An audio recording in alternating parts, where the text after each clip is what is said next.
आपके हिसाब से रियल आर्टिस्ट कौन होता है? रियल आर्टिस्ट वो होता है जो कि परफॉर्म करने के बारे में ना सोचे, जो क्रिएट करने के बारे में सोचे। क्योंकि जनरली ना किसी डांसर का या किसी कोरियोग्राफर का इंटरव्यू कोई लेता नहीं है, पॉडकास्ट में नहीं बुलाता है। तो मेरे अंदर थोड़ी ईगो था कि मैं तो अच्छा कर रहा हूँ और मेरे बाकी दोस्त लोग नहीं कर पाते थे, तो वो पीछे में थे। एनुअल फंक्शन का टाइम आया और इस लाइव स्टेज पे मैं गिर गया, बट माइकल जैक्सन को देख के ऐसे लगा कि यार ऐसा भी कोई डांस कर सकता है, तो फिर मुझे इंस्पिरेशन मिला। रायपुर की अगर हम बात करें तो यहाँ पे आर्टिस्ट के लिए कितना स्कोप है?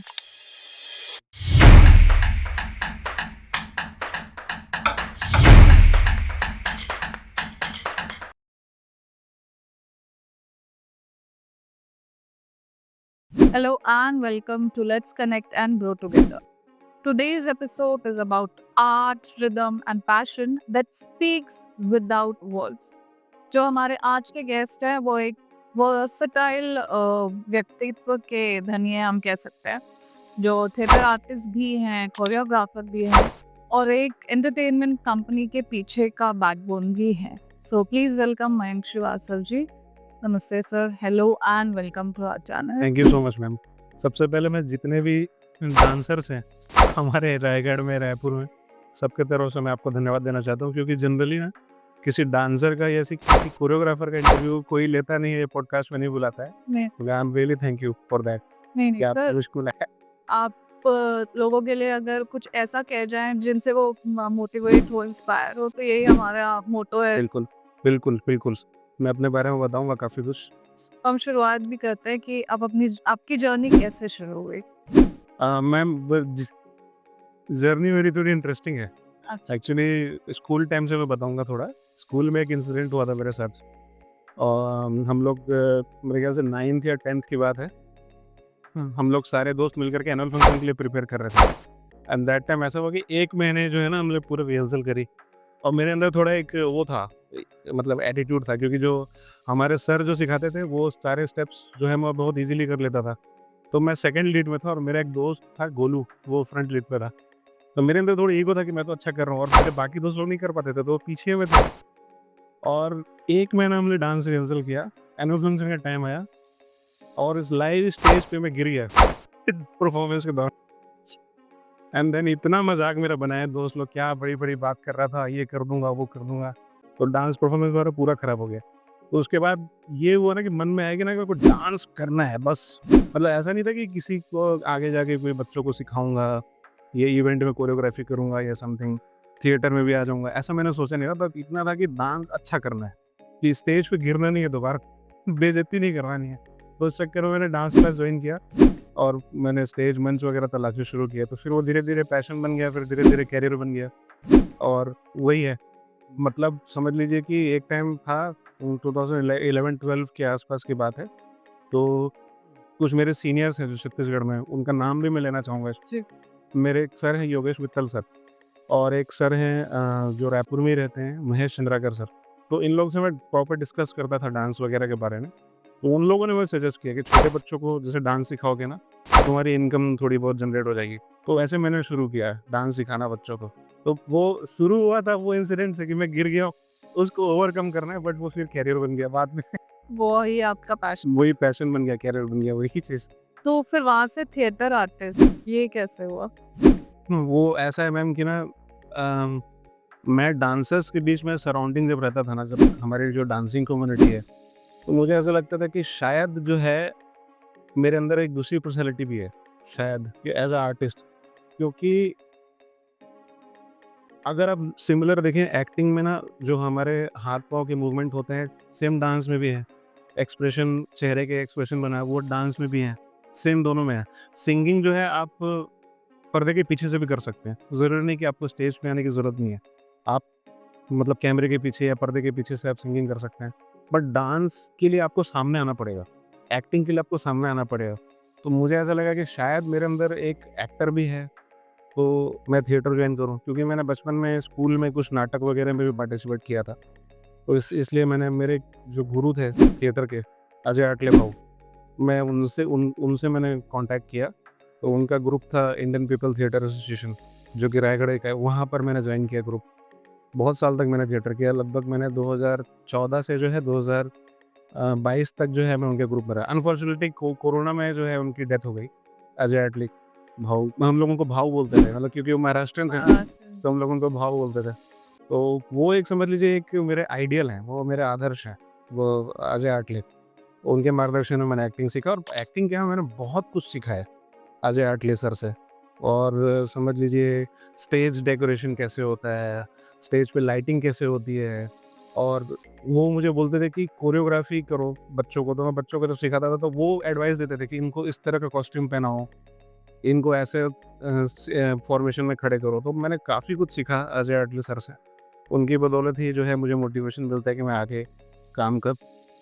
तो कोई पॉइंट ऐसा आया आपकी लाइफ में कि नहीं मैं यही करना चाहता हूँ, चाहे वो कोरियोग्राफी हो या फिर एक्टिंग हो, या आप लाइफ के फ्लो के साथ चले? दोनों ही बातें हैं मैम, दोनों ही बातें हैं कि लाइफ के फ्लो के साथ भी, कि जैसे-जैसे काम मिलता है, कोरियोग्राफी में ज़्यादा काम मिलता है। मैं अगर अपॉर्च्युनिटीज़ की बात करूँ ना, तो छत्तीसगढ़ के अंदर एक्टिंग का स्कोप थोड़ा कम है।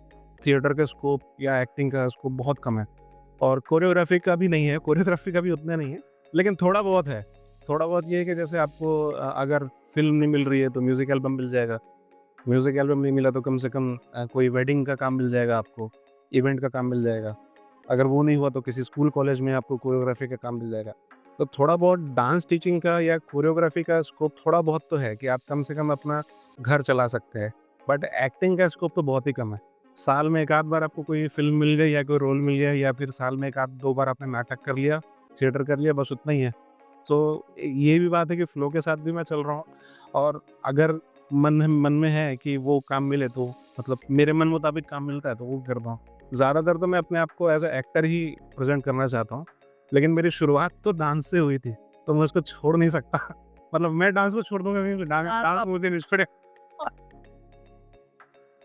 आपकी लाइफ में सबसे बड़ा इंस्पिरेशन आप किसको मानते हैं? देखिए, अगर किसी एक का नाम लूँगा तो थोड़ा गलत होगा, क्योंकि मैं बहुत लोगों से इंस्पायर हूँ। लेकिन जैसे मैंने बताया कि मेरे गुरु भी थे अजय आठले भाऊ, उनसे भी इंस्पायर हूँ मैं, कि उनके जैसा एक जो उनका एक बहुत बड़ा ऑरा था, उनके जैसा तो मैं बिल्कुल, वो इंस्पिरेशन है। लेकिन सबसे पहला इंस्पिरेशन अगर मैं बोलूँ, जैसे क्या होता है ना, एक जैसे मैंने देखा था पहले पॉडकास्ट में, आपने एक डॉक्टर्स का भी वो पॉडकास्ट किया था, तो उन्होंने जैसे बताया मेडिकल, तो मैं अब थोड़ा-सा डिस्क्राइब करूँगा उस चीज़ को। जैसे क्या होता है ना कि बचपन में हमारा जो कॉन्शियस है, वो उतना डेवलप नहीं होता है। जब हम थोड़े बड़े हो जाते हैं, तब हमारा कॉन्शियस थोड़ा डेवलप होता है, तब हमको समझ में आता है, अरे! मैं तो इस चीज़ के लिए बना हूँ, अरे! ये तो मेरा इंस्पिरेशन है, ऐसा करके। मैं आपको बचपन की घटना बताता हूँ। मैं हमारे घर पे न्यूज़पेपर आता था, दैनिक भास्कर, और संडे को एक एडिशनल मैगज़ीन आता था उसमें, हमेशा। आजकल तो न्यूज़पेपर उतना पढ़ते नहीं हैं लोग, बट उस टाइम पे, ये 2000 आई थिंक 4 या 5 की बात है। तो एक संडे के मैगज़ीन में ना एक बहुत सारे फ़ोटोग्राफ्स छपे हुए थे, अच्छा। है ना? एंड बड़ा अजीब-सा फ़ेस था, ठीक है? एक तो उसका हेडिंग था, माइकल जैक्सन ने करवाई 7वीं बार प्लास्टिक सर्जरी। अच्छा। ये उसका हेडलाइन था। तो मैं बड़ा पेपर देख के, मतलब ये कौन है? वो, क्योंकि हमारे घर पे सिर्फ़ दूरदर्शन चैनल आता था। हम केबल देखते नहीं थे, और उतने ज़्यादा हॉलीवुड के सिंगर्स या एक्टर्स लोग के बारे में हम जानते नहीं थे। बस घर में तो हम बॉलीवुड ही देखते थे ना, कि दूरदर्शन पे तो वही आता है। ये मतलब ये मैंने सोचा ये कौन है? उम, तो मेरा दोस्त था मेरे मोहल्ले का ही, उसका उसको भी मैं आज तक नहीं भूल पाया, मानू नाम है उसका। अच्छा। अभी बहुत साल से मैं उससे मिला नहीं हूँ। तो उसने बोला, "अबे! तू इसको नहीं जानता? ये माइकल जैक्सन वर्ल्ड का सबसे बड़ा डांसर है।" तो अब जब मैंने ये वर्ड सुना ना कि वर्ल्ड का सबसे बड़ा डांसर, तो ये जो ना पूरा जो लाइन है, ये वर्ड पूरे मेरे दिमाग में घुस गया। मतलब क्या होता है ना कि बचपन में हम क्या सोचते हैं, वर्ल्ड का सबसे ताकतवर आदमी, वर्ल्ड का सबसे अमीर आदमी, मतलब वर्ल्ड का सबसे बड़ा डांसर, मतलब ऐसा भी कुछ हो सकता है क्या? तो वो चीज़ मेरे दिमाग में घुस गया। फिर मैंने बहुत टाइम तक ना माइकल जैक्सन का वीडियो नहीं देखा, क्योंकि हमारे घर पे नहीं था, दो केबल अब नहीं था, डीवीडी वगैरह भी नहीं था हमारे पे। बहुत बाद में मैंने जब माइकल जैक्सन को देखा, और मैं साइबर कैफ़े में जा कर के मैं अपने फ़ादर से हर हफ़्ते ₹10 लेता था, और स्कूल से जो है मैं छुट्टी होकर फ्राइडे के दिन, मेरे को हमेशा याद है, मैं साइबर कैफ़े जाकर सिर्फ़ ऐसे ही, मतलब कोशिश करता था इंटरनेट चलाने का, क्योंकि मोबाइल में भी उस टाइम पे आया नहीं था इंटरनेट। और जब मैंने माइकल जैक्सन को देखा, रियली बता रहा हूँ मैम, वो मतलब मैं सोचा कि ऐसा भी कुछ हो सकता है डांसिंग। आई मीन कि वाओ! क्योंकि हमने तो बॉलीवुड और जो भी हैं हमारे कोई लोकल डांस आर्टिस्ट, देखा यस, था। बट माइकल जैक्सन को देख के ऐसा लगा कि यार ऐसा भी कोई डांस कर सकता है। तो फिर मुझे इंस्पिरेशन मिला कि यार इनके जैसा डांस करना है। मतलब मैं तो खैर 1% भी, या मैं क्या उनके पूरे जैसा तो हाँ, शायद ही कोई बन शायद ही कोई बन पाएगा। मैं तो बोलता हूँ कि पूरे वर्ल्ड के हर एक डांसर को उन्होंने इन्फ्लुएंस किया है, माइकल जैक्सन। होता है। हर एक डांसर जो है माइकल जैक्सन को फॉलो करता है, और जब तक जिस जिस भी बंदे ने, जिस डांसर ने माइकल जैक्सन को नहीं देखा, तो उसने डांस का एक कदम भी अपने डांसिंग फील्ड में आगे नहीं बढ़ाया है। मैं सीरियसली ये कहना चाहूँगा।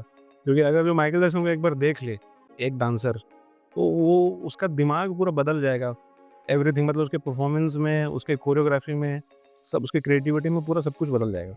मैं तो बोलता हूँ 2-4 वीडियो या उसकी माइकल जैक्सन की डॉक्यूमेंट्री भी है यूट्यूब पे अवेलेबल। और सभी डांसर्स को, और स्पेशली म्यूज़िक डायरेक्टर्स भी हैं और सिंगर्स भी, उन सबको देखना चाहिए क्योंकि माइकल जैक्सन सब थे, डांसर भी थे, सिंगर भी थे। तो मैं बोलूँगा माइकल जैक्सन मेरे मेन इंस्पिरेशन है डांसिंग के लिए, एक्टिंग के लिए नहीं, डांस के मेन इंस्पिरेशन माइकल जैक्सन है। ओके। आपकी एक एंटरटेनमेंट कंपनी भी है नवप्रति। अभी मैंने शुरू किया है, 2-3 साल हो रहे हैं। मतलब प्रॉपर मैंने रजिस्ट्रेशन नहीं करवाया था, बट 2024 में जो है मैंने रजिस्ट्रेशन करवा लिया, यस। अ, उसमें मैं ये बोलूँ कि जो एक मतलब सीधा-सीधा जो एक बात है ना, कि जैसे मुझे स्ट्रगल करना पड़ रहा है अपॉर्च्युनिटीज़ के लिए, तो नए बच्चों को भी स्ट्रगल करना पड़ रहा होगा, ऑब्वियस सी बात है। तो ये कंपनी ना, ये संस्था मैंने उनके लिए बनाई है, बच्चों के लिए, स्पेशली बच्चों के लिए जो यंग आर्टिस्ट हैं, या फिर ऐसे आर्टिस्ट जो बहुत टाइम से काम कर रहे हैं लेकिन उनको मंच नहीं मिल रहा या उनको काम नहीं मिल रहा, तो उनके लिए मैंने बनाया है। तो हम लोग प्रॉपर, जैसे रायगढ़ में अभी जो है हम लोग ने 2-3 साल कंटिन्यू जो है डांस फेस्टिवल के नाम से हमने यहाँ ऑर्गेनाइज़ करवाया है, और रायगढ़ कल्चरल मीटअप के नाम से भी ऑर्गेनाइज़ करवाया है। इस 2026 जो भी आ रहा है, मेरा ये प्लान है कि उस इवेंट को मैं रायपुर में करूँ, अरे वाह! ताकि नेशनल लेवल का वो इवेंट हो, और जितने भी हैं जो छोटे बच्चे हैं, इवन बड़े बच्चे भी, मतलब यूथ भी, वो उस इवेंट से जुड़े, ताकि उस स्टेज के द्वारा उनको अपना टैलेंट दिखाने का मौका मिले। ये मेन उद्देश्य मेरी संस्था, मेरी कंपनी का ये है। बहुत इसलिए मैंने, अच्छा है ये हाँ, सोच आपका। मैंने इसलिए बनाया क्योंकि ऑब्वियस सी बात है मैम, छत्तीसगढ़ में तो अपॉर्च्युनिटी वैसे भी बहुत कम है, कम है। और जब तक कोई बंदा ऐसा खड़ा नहीं होगा कि मैं करने को तैयार हूँ, कोई लीड तो कोई करना चाहिए। वैसे हैं कुछ कोरियोग्राफर मेरे से भी बहुत बड़े-बड़े हैं छत्तीसगढ़ में, लेकिन उनके भी मार्गदर्शन, उनके भी सपोर्ट में मैं चल रहा हूँ अभी। कुछ ऐसे हैं कुछ लोग। ओके। जैसे आप अभी कह रहे थे कि हर एक को उतना एक्सपोज़र नहीं मिल पाता है, उतना काम नहीं मिल पाता है। तो कितना मुश्किल है यहाँ पे एक कोरियोग्राफर या डांसर को अपने आप को एस्टैब्लिश कर पाना? मतलब मुझे ऐसा लगता है कि जैसे डांस के फील्ड में कोई भी आते हैं जब, या कोरियोग्राफी करना चाहते हैं ना, तो उनको ये पता नहीं है कि उनके रिक्वायरमेंट कहाँ है। मेन सबसे पहली बात तो ये है कि वो ऐसा सोचते हैं कि मैं डांस क्लासेस खोल लूँगा, मेरे क्लास में बच्चे आने लग जाएँगे, या फिर कोई भी मैं ज़ुम्बा क्लास शुरू कर लूँगा, तो ज़ुम्बा के लिए आने लग जाएँगे। बट ऐसा जनरली है नहीं, क्योंकि आपकी अपॉर्च्युनिटी कहाँ है? आपको काम ढूँढना पड़ेगा मार्केट में, और तभी आपको काम मिलेगा। अभी देखिए, मैंने वही बताया कि अगर आपको फ़िल्म में काम नहीं मिल रहा कोरियोग्राफर, तो आप म्यूज़िक एल्बम ट्राई करिए। आज के डेट में बहुत सारे ऐसे लोग हैं जो म्यूज़िक एल्बम बना रहे हैं, क्योंकि इंडिपेंडेंट आर्टिस्ट की संख्या बहुत बढ़ गई है, यूट्यूब पे डाल रहे हैं सब। अगर म्यूज़िक एल्बम का काम नहीं मिल रहा, तो आप इवेंट्स में काम ढूँढिए, छोटे-छोटे इवेंट्स होते हैं, वेडिंग के काम होते हैं, वेडिंग में भी आजकल संगीत का प्रचलन बहुत ज़्यादा बढ़ गया है। उसमें अगर आपको काम नहीं मिल रहा, तो आप स्कूल कॉलेजेस में काम ढूँढ सकते हैं। बट प्रॉब्लम ये है कि अपॉर्च्युनिटी कहाँ है ये पता नहीं है। उनको ये लगता है कि मैं डांस करूँगा और एक वीडियो बना दूँगा, यूट्यूब पे डाल दूँगा या इंस्टाग्राम पे डाल दूँगा तो वायरल हो जाएगा।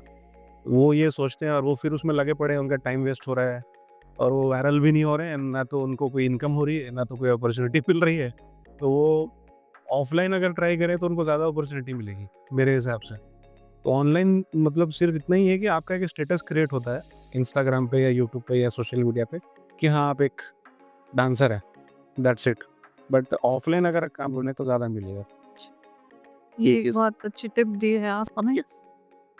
आपने छत्तीसगढ़ी, उड़िया, भोजपुरी ये सभी भाषाओं में काम किया। तो ये अलग-अलग भाषाओं में काम करने का एक्सपीरियंस कैसा था? देखिए छत्तीसगढ़ी तो छत्तीसगढ़ में मैं पैदा हुआ हूँ, तो छत्तीसगढ़ तो मैं करूँगा ही, कुछ ऐसा है। और उड़िया में मैं आपको बताऊँ, संबलपुरी एल्बम मैंने 1-2 किया है। मेरा दोस्त अभी देखेगा ना, तो वो भी, मेरा एक दोस्त है, कोरियोग्राफर है वो भी, रजनीश नाम है उसका। तो उसके माध्यम से मैंने 1-2 संबलपुरी एल्बम में उसकी हेल्प करी है कोरियोग्राफी में। वो एक बहुत फ़ेमस गाना है, यूट्यूब पे आप देखेंगे, प्रेम पगा करके। रुक्कू सुना बहुत फ़ेमस सिंगर हैं आपके उड़ीसा के। तो रजनीश ने कोरियोग्राफी किया था उसमें, और उसके साथ मैं भी था उस कोरियोग्राफी में हेल्प करने के लिए। तो ये है कि हमारा रायगढ़ जो है ना, वो लगभग उड़ीसा के बॉर्डर पे ही है। तो आप ये उड़ीसा के बहुत सारे लोग आते हैं वहाँ, और रायगढ़ से बहुत सारे लोग उड़ीसा भी जाते हैं। और वो रायगढ़ में भी कुछ साल रहा है, रायपुर में भी काम किया उसने, रजनीश ने। तो एक दोस्ती यारी मेरी बंधी हुई उससे, इस कारण मैंने उड़िया में काम कर लिया।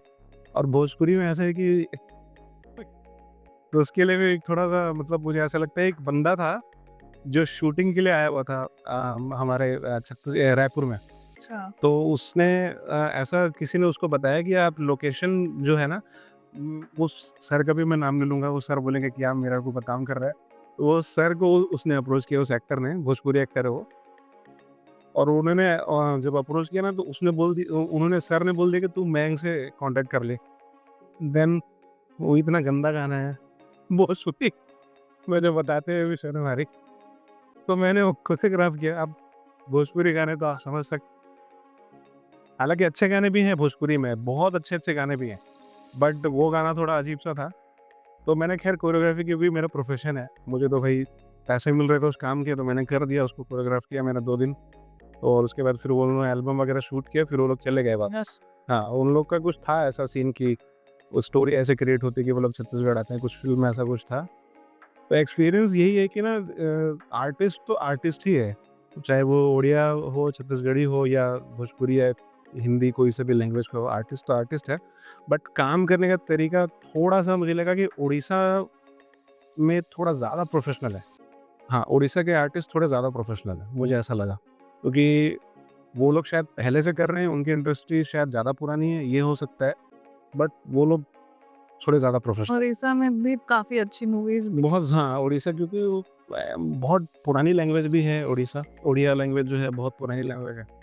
तो मुझे ऐसा लगता है कि वो ज़्यादा, मैं क्रिएटिव डिफरेंस की बात नहीं करूँगा, क्योंकि हमारे छत्तीसगढ़ में भी बहुत महान कलाकार हैं। और ऐसा आजकल नहीं, यहाँ भी अच्छी-अच्छी मूवीज़ आने लगी। बहुत यहाँ पर छत्तीसगढ़ में पिछले 7-8 साल से जो एक बूम पकड़ा है हमारा, वो तो ज़बरदस्त बूम है। बट मैं ये नहीं बोलूँगा कि यहाँ के लोग प्रोफ़ेशनल नहीं हैं, बट उड़ीसा के लोग थोड़ा ज़्यादा प्रोफ़ेशनल हैं। बट क्रिएटिवनेस के बारे में मैं ये बोल सकता हूँ कि छत्तीसगढ़ थोड़ा आगे है। क्रिएटिविटी के मामले में छत्तीसगढ़ के आर्टिस्ट थोड़ा ज़्यादा क्रिएटिव हैं। येस। अ, अगर हम किसी आर्टिस्ट की बात करें तो आपके हिसाब से रियल आर्टिस्ट कौन होता है? रियल आर्टिस्ट वो होता है मैम जो अ, फिर से वही जो बात है, मैंने जो सीखा अपने गुरु से। एक बार इसमें भी एक घटना छुप गई। अभी आप बोलेंगे कितनी सारी घटना बता रहे हैं, इंसिडेंट बता रहे हैं। घटनाएँ अपनी बात को यस, और एग्ज़ैक्टली। इंटरेस्टिंगली बता वी सकते लर्न फ्रॉम द मोमेंट्स ना। यस। तो मैं जब मैं ना मेरे ख्याल से 2018 या 19 की बात है, इतना में हम लोग एक प्रोग्राम कर रहे थे। तो उसपे जो हमारे गुरु थे अजय भाऊ, उन्होंने बोला कि कुछ बच्चों को कुछ प्रिपेयर करवाओ। वो अजय भाऊ और उनकी वाइफ़ हैं उषा मैम, वो दोनों बैठे थे वहाँ पर। तो उन्होंने बोला कि बच्चों को कुछ प्रिपेयर करवाओ, डांसिंग वगैरह। हम लोग प्रेज़ेंटेशन करेंगे कुछ दिन बाद, कुछ थिएटर शोज़ और कुछ डांस के प्रेज़ेंटेशन थे। तो वो उस इवेंट पे मैं परफ़ॉर्म नहीं कर रहा था। तो मैंने बोला कि भाऊ मैं भी तो परफ़ॉर्म करूँगा। वो बोले नेक्स्ट में करना ना, क्या दिक्कत है? इसमें तो बच्चों को करवाओ। तो मैं थोड़ा-सा, मतलब मन में मुँह बना रहा था कि अरे क्या? तो उन्होंने मुझे समझाया, देखो रियल आर्टिस्ट कौन होता है? रियल आर्टिस्ट वो होता है जो परफ़ॉर्म करने के बारे में ना सोचे, जो क्रिएट करने के बारे में सोचे, वो रियल आर्टिस्ट होता है। क्योंकि एक परफ़ॉर्मर की जर्नी जो होती है ना, एक परफ़ॉर्मर की जर्नी कभी न कभी एक लेवल के बाद या एक टाइम के बाद ख़त्म हो जाती है। बट क्रिएटर की जर्नी कभी ख़त्म नहीं होती। जब तक तू ज़िंदा रहेगा, तब तक तू क्रिएट कर सकता है, बट परफ़ॉर्म नहीं कर सकता ऑलवेज़। कभी न कभी आपका शरीर ढल जाएगा, बुढ़ापा आ जाएगा, बाल पक जाएँगे, एनर्जी ख़त्म हो जाएगा, कुछ भी हो सकता है, बट यू कैन क्रिएट। आप ऑलवेज क्रिएट कर सकते हैं। तो जैसा मेरे गुरु ने मुझे सिखाया एग्जैक्टली मैं वैसे ही मानूंगा कि एक आर्टिस्ट, रियल आर्टिस्ट वो होता है जो खुद क्रिएट कर सके किसी चीज़ को, ना कि ज़्यादा परफॉर्म करना भी ज़रूरी है, ये भी नहीं बोल रहा हूँ मैं। बट जैसे मैंने बात करी माइकल जैक्सन की, माइकल जैक्सन एक ऐसे आर्टिस्ट थे जिन्होंने अपने खुद के डांस मूव इन्वेंट किए, खुद के कुछ लिरिक्स लिखे, खुद के कुछ वॉइस उन्होंने वो करी, मतलब गाना गाते थे तो वॉइस मॉड्यूलेशन उनका खुद से निकल के आता था। तो मैं ये बोल रहा हूँ कि एज अ परफॉर्मर नहीं, आप एज अ क्रिएटर बनने की सोचेंगे तो आप ज़्यादा लंबी जर्नी तय कर पाएंगे, और वही रियल आर्टिस्ट है जो कुछ क्रिएट कर पा रहा है। ये बहुत अच्छी बात बताई आपके गुरुजी ने। छत्तीसगढ़ में बहुत तरह-तरह के आर्ट फॉर्म्स हैं, जिन्हें हम फ़ोक आर्ट्स कह सकते हैं। चाहे वो म्यूज़िक हो या डांस के भी बहुत अलग-अलग टाइप्स हैं हमारे यहाँ। तो जो वेस्टर्न आर्टिस्ट हैं, वो क्या हमारे इन आर्ट फॉर्म्स से इंस्पायर हो सकते हैं या रिलेट कर पाते हैं? वेस्टर्न आर्टिस्ट जो है ना वो तो always they are influenced by others. मैं हमेशा यही बोलूँगा, क्योंकि जनरली क्या होता है कि जब, क्योंकि एक वो होता है ना, जैसे मैं भी उससे ही इंस्पायर हुआ हूँ पहले। बाद में मैंने छत्तीसगढ़ी फ़ोक बहुत बाद में सीखा।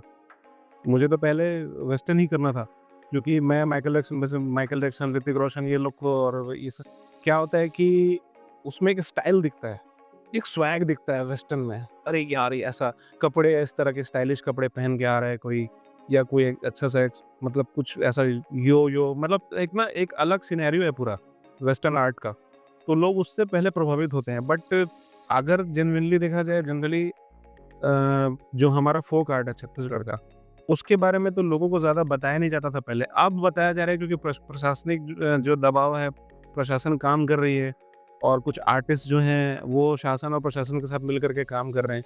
तब अब लोगों को दिख रहा है फ़ोक आर्ट। मतलब पुराने बहुत सारे ऐसे फ़ोक आर्टिस्ट हैं छत्तीसगढ़ के, जिनके बारे में लोग जानते नहीं हैं।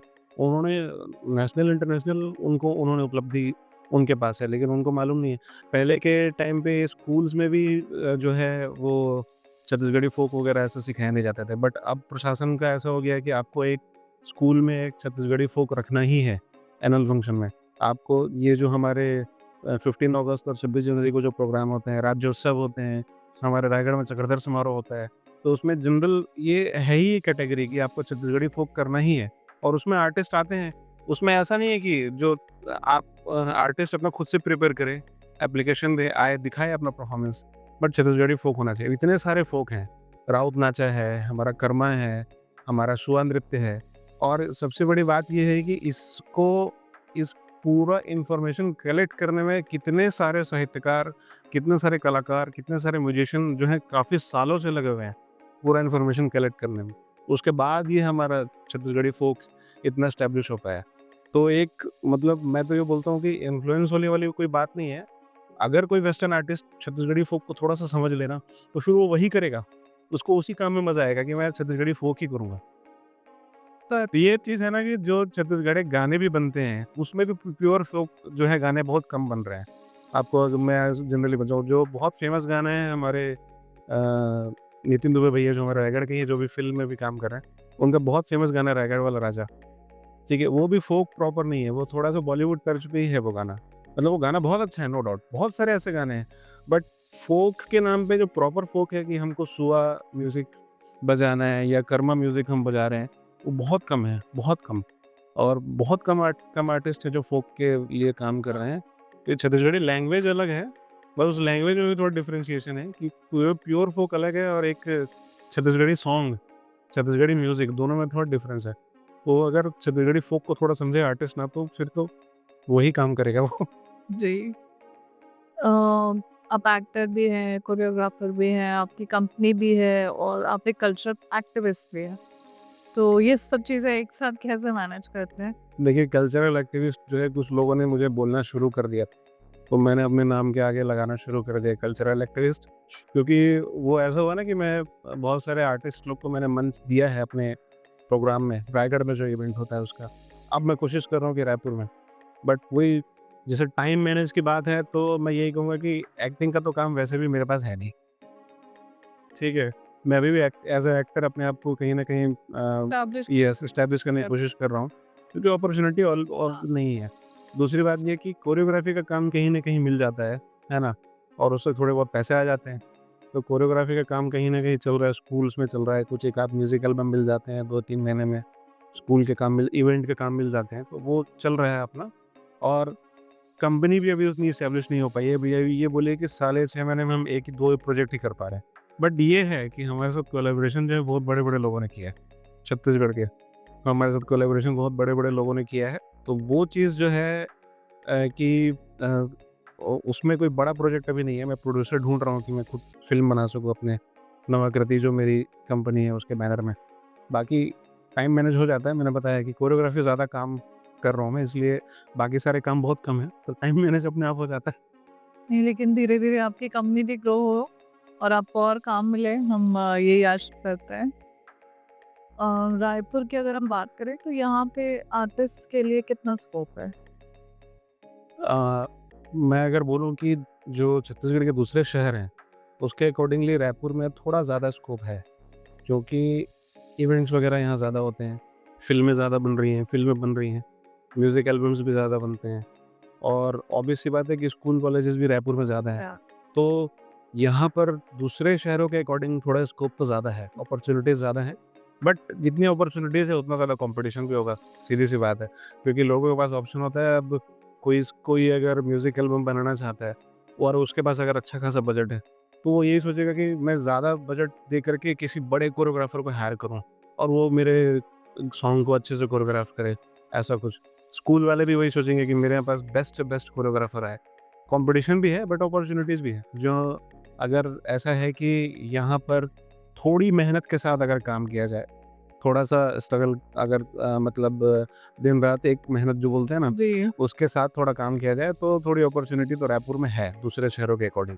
क्योंकि एक तो क्या होता है कि छत्तीसगढ़ में जितने भी आर्टिस्ट हैं, उनको कभी न कभी घूम फिर के रायपुर आना ही है, ठीक है? और सिर्फ डांस के फील्ड में या कोरियोग्राफी के फील्ड में नहीं, एक्टिंग भी अगर करना है, क्योंकि मैं अभी खुद का थिएटर ग्रुप में बनाना चाहता हूँ, तो मैं रायपुर में कोशिश कर रहा हूँ।